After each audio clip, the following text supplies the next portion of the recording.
आप कौन हो? मैं पत्रकार हूँ। पत्रकार की भी कोई जात होती होगी? नहीं, मेरी कोई जात नहीं, मैं पत्रकार हूँ। होगी। मैं पत्रकार हूँ, ठीक है। जात होगी। हाँ, मैं पत्रकार हूँ। नहीं, आप मुंह में गुस्से रहे हैं। नहीं, मुंह में नहीं घुसेड़ रहा हूँ, नहीं, मतलब मुंह में आपका घुसेड़ रहे एजेंडा हैं। पहले कुछ और था, मेरा अब आपका एजेंडा जब चेंज हो गया। आप बंसीलाल के साथ रहे, भजनलाल के साथ रहे, आप चौटाला के साथ रहे। प्लीज अपनी जाति चर्चा मैं नहीं जाति बताने वाला, और मैं जाति पाति में विश्वास भी नहीं करता। ये नहीं, पॉलिटिकल विश्वास रखता पार्टियों का काम है जो जाति पाति पे विश्वास खेलते रखते हैं। नहीं। सुनिए सुनिए, जो चर्चा है कि आप मैक्सिमम, कौन सी कास्ट है?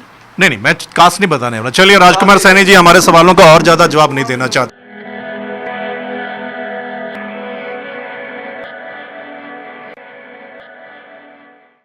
नमस्कार दोस्तों, मैं हूं आपका मित्र सर्वमित्र, और द मसला में मसला यह है कि हमारे साथ राजकुमार सैनी हैं जो चुनाव लड़ रहे हैं बड़ौदा में।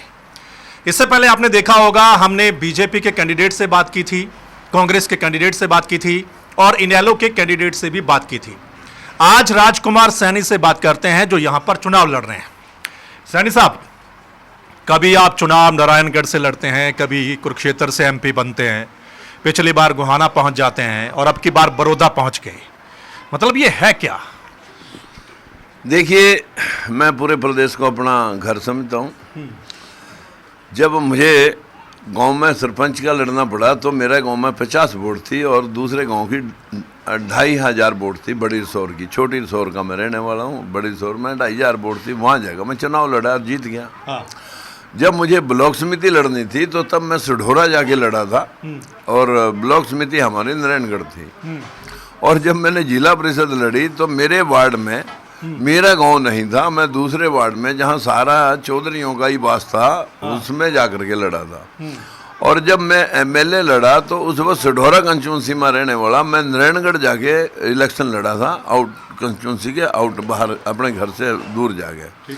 और जब मुझे एमपी का चुनाव लड़ना था तब मैंने जो है ना अम्बाड़ा रिजर्व होने के नाते जो है ना, पहले सिढोरा रिजर्व था, एमएलए नारायणगढ़ लड़ा। जब अम्बाड़ा रिजर्व था तो मैं एमपी कुरुक्षेत्र लड़ा। मतलब ये आपकी आदत है अलग अलग जगह पर चुनाव लड़ने की, और पार्टी बदलने की भी आदत है आपकी? आदत नहीं, मेरी आदत है कि जहाँ जहाँ अत्याचार, जहाँ जहाँ शोषण, जहाँ जहाँ भेदभाव, जहाँ जहाँ दबाव, उस दबाव को जाकर के मैं डिलीट मारने का प्रयास करता हूँ कि कुछ नहीं है भाई।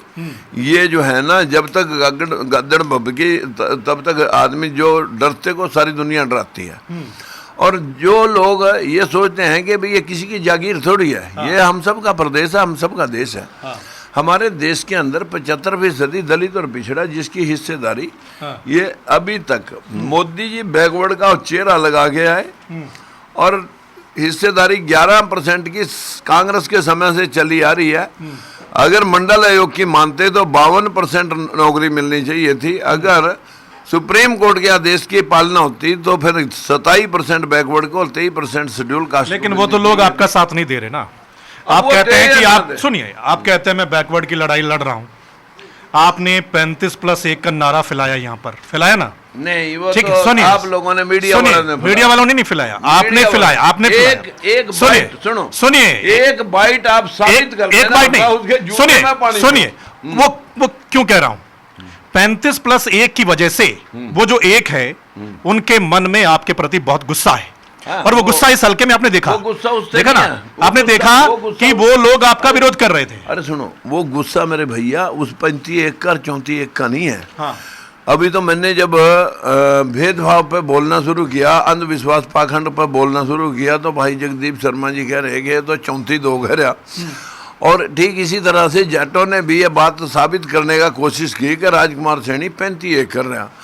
एक बाइट या एक प्रेस विज्ञप्ति जो मेरे द्वारा लिखित हो, मेरे को साबित कर देना कोई मेरा एक शब्द पूरे 4-5 साल में कि मैंने 35 की बात करी हो, तो मैं उसके जूते में पानी पीऊं। दूसरा, जिन लोगों ने 35 करा उन लोगों के हाथ में 5 बार मुख्यमंत्री का पद हम लोगों ने दिया।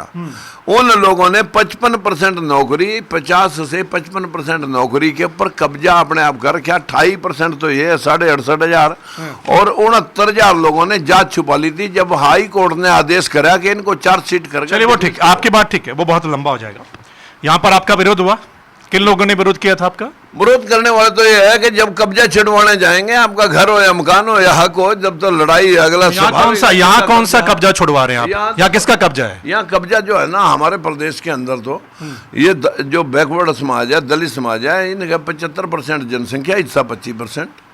नहीं, वो विरोध करने वाले कौन थे विरोध करने वाले? जिन लोगों की नौकरी 10% होनी चाहिए, यदि जनसंख्या 10% है, वो अपनी जनसंख्या 30% बताओ, कब्जा 55% पे कब्जे बैठे। आपका अगर यहाँ पर विरोध हुआ, उस हिस्से ने, उस वर्ग ने विरोध किया जिनका यहाँ सबसे ज्यादा वोट बैंक है, तो फिर आपकी बात कैसे बनेगी? कितना वोट बैंक है उनका? 50,000 वोट बैंक का कार्ड निकाल दो। मैं आपके चैनल से कह रहा हूँ कि ये मेरे को 10% साबित करने, अपनी जनसंख्या जो 30-35% बताते हैं, अपनी 10% साबित करने हम ये बात मान लेंगे कि भाई हाँ 10% आपकी वोटें हैं।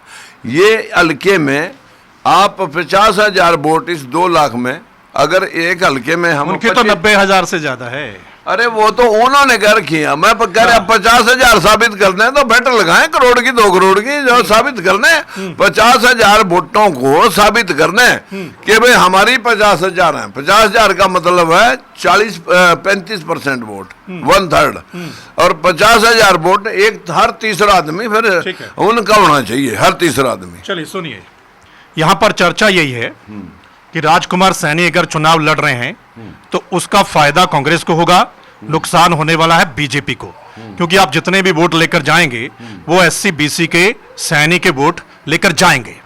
चर्चा यह भी है कि आप प्लाट हैं, आपके ऊपर यही आरोप लगता है कि आप किसी के प्लाट किए हुए हैं। जितने लोग मेरे को प्लांट करने वाले हैं ना, मैंने परसों एक ट्वीट भी किया था और मीडिया में एक वो भी डाला था, मैंने पोस्ट एक डाली थी कि योगेश्वर दत्त और उसका पूरा मतलब जो है ना जमीन और उसका मकान, उसकी वैल्यूएशन कराएं और फिर यह कांग्रेस वाले की वैल्यूएशन कराएं, और दोनों को इकट्ठे जोड़ करके अगर राजकुमार सैनी एक मुश्त उनका चुकता ना करे तो फिर लानत कहना राजकुमार सैनी को बरोदाल के। आपने उनको परिवार को क्यों घसीटा बीच में? उनका परिवार थोड़ा इलेक्शन लड़ रहा है, आप किसी की वैल्यू कैसे लगा सकते हैं? उनके परिवार के लोगों ने ही ये बात उड़ाई थी समाज में कि राजकुमार सैनी तो कांग्रेस वाले बुड्ढा से 10 करोड़ रुपए लेकर के यहाँ प्रोजेक्ट किया। मैं 4 महीने में आया, तुम कल आए, और मैं 4 महीने से इलेक्शन 5वें राउंड पे हूँ। मैं तो प्लांट कर दिया, जो प्लांट है यहाँ जिनका कोई मतलब पहला जो जीतना होता योगेश्वर दत्त ने तो तब जीतता, अभी तो दोनों की धुलाई करके निकलूंगा। मैंने भी जो है ना कसम खा रखी है 2,500 वोटें ही कमी रहेगी थी बड़ौदा में। मैं बताता हूँ कितने वोट आपको मिलेंगे। आप सुन लीजिए, आप सुन लीजिए, 25,000 से जीत करके आपने जो योगेश्वर दत्त के बारे में बोला, उसके बाद हुड्डा साहब की जो आता है बयान आता है, और हुड्डा साहब तो आपकी तारीफ कर रहे हैं, मतलब कहीं ना कहीं मामला फिक्स है। हुड्डा साहब से बात हुई है इस इलेक्शन को लेकर? अगर हुड्डा साहब मेरी तारीफ करने हैं तो फिर आप वो प्लांट हो गया, वो तो हुड्डा साहब ने पूछा जाएगा भी आपने राजकुमार की क्यों तारीफ की। ये बीजेपी वाले तो उड़ा रहे हैं कि भाई जाट इकट्ठे हो गए, जल्दी से सब इकट्ठे हो जाओ नहीं तो जाट निकल जाएगा। ये बीजेपी 2 मुहा सांप यहाँ योगेश्वर दत्त के लिए नॉन जाट की वोट मांगती है, वहां तीर्थ राणे की वोट मांग रही थी। और जब इनको जाट, तुम्हारी पार्टी में इतने जाट बैठे हैं भाई, आप पहले तो जाट रहित करो ना, फिर अपनी पार्टी, अगर जाटों से नफरत है आपको। मेरा जाट नॉन जाट की लड़ाई नहीं है, मेरी दलित और पिछड़े वर्ग के साथ आपने अब अपना एजेंडा बदल लिया, ऐसा लग रहा है एजेंडा तो जो कि वो एजेंडा आपका चला नहीं पहले वाला, और आपका अब आपका एक नया एजेंडा है। आप कौन हो? मैं पत्रकार हूँ। पत्रकार की भी कोई जात होती होगी? नहीं, मेरी कोई जात नहीं, मैं पत्रकार हूँ। मैं पत्रकार हूँ, ठीक है? जात होगी। हाँ, मैं पत्रकार हूँ। नहीं, आप मुंह में घुसेड़ रहे हैं। नहीं, मुंह में नहीं घुसेड़ रहा हूँ, मतलब आपका एजेंडा पहले कुछ और था, अब आपका एजेंडा जब चेंज हो गया। लाल की सरकार से मैं अलग हुआ था, मेरा एजेंडा बैकवर्ड दलित के साथ है। आप बंसीलाल के साथ रहे, भजनलाल के साथ रहे, आप चौटाला के साथ रहे, सबके साथ रहे। जहां मतलब आप देखा, एक कुर्सी छोड़ दी। कुर्सी मेरा विषय नहीं, पॉलिटिक्स मेरी बिजनेस नहीं है, लोगों ने तो इसको बिजनेस बना रखा। चर्चा ये, प्लीज अपनी जाति चर्चा मैं नहीं जाति बताने वाला, और मैं जाति पाति में विश्वास भी नहीं करता। ये पॉलिटिकल पार्टियों का काम है जो जाति पाति पे खेलते हैं। सुनिए, विश्वास रखते नहीं, मेरे मुंह में आप सुन लीजिए। चर्चा यही है कि हल्के में जो चर्चा है कि आप मैक्सिमम, कौन सी कास्ट है? नहीं, मैं कास्ट नहीं बताने वाला। चलिए, राजकुमार सैनी जी हमारे सवालों का और ज़्यादा जवाब नहीं देना चाहते और आपने इस इंटरव्यू को देख लिया है। जो मेन कैंडिडेट है उन सभी से हमने बातचीत की है, आपने देखा होगा, चाहे कोई भी पार्टी का जो मेन कैंडिडेट है। इस इंटरव्यू को लेकर आप अपनी राय जरूर दे दीजिएगा कि आप क्या सोचते हैं। जो कुछ बोला है राजकुमार सैनी ने, हमारे सवालों का जो जवाब दिया है, उस पर आपकी राय बहुत ज़रूरी है। आप कमेंट के माध्यम से जरूर लिखकर भेजिएगा कि आप क्या सोचते हैं। और अगर ये इंटरव्यू आपको अच्छा लगा हो तो इसको आपने शेयर भी करना है। यूट्यूब पर देख रहे हैं तो यूट्यूब पर सब्सक्राइब कर लीजिएगा, और अगर आप फेसबुक पेज पर देख रहे हैं तो उसको भी फॉलो कर लीजिएगा, क्योंकि हम दोनों पर कभी कभी लाइव आते हैं। धन्यवाद, नमस्कार।